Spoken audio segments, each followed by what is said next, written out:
আহারে খাটল, বাংলাত তোমার দাম নাই, একবার কেনাডা তাইয়া দেখো, তোমার তুলা 80 টাকায় বিক্রি হইব। সিলেটও এক গাছর মাঝে ই খাটল ধরছে, কত খাটল ধরছে দেখুকা। এই খাটল বাংলাদেশও খুব বেশ দামে বিক্রি হয় না, কম দামে পাওয়া যায়।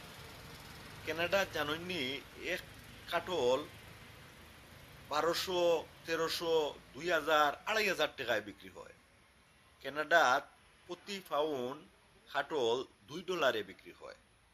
অর্থাৎ যদি 5 পাউন্ডর খাটল হয়, তে এই খাটলর দাম হয় $10। অর্থাৎ পাউন্ডে ওজন করিয়া খাটল বিক্রি হয়।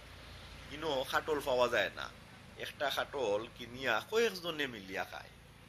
আর ই খাটল বাংলাদেশও এমনি ফসিয়া যার, কেউ কেউ খায় আর কেউ বিচি গালিয়া খাটলর বুতু ফালাই দে। আইরে খাটল যদি একবার কেনাডা তাইতে পারতায়, কত দামে বিকতায়। খোকা, ই গাছ কত খাটল ধরছে, কত খাটল দেখা যার দেখোকা, মাশাআল্লাহ। এই খাটল ধরছে সিলেটর টিলাগড়ে একটা গাছও, কত খাটল ধরছে, মাশাআল্লাহ মাশাআল্লাহ।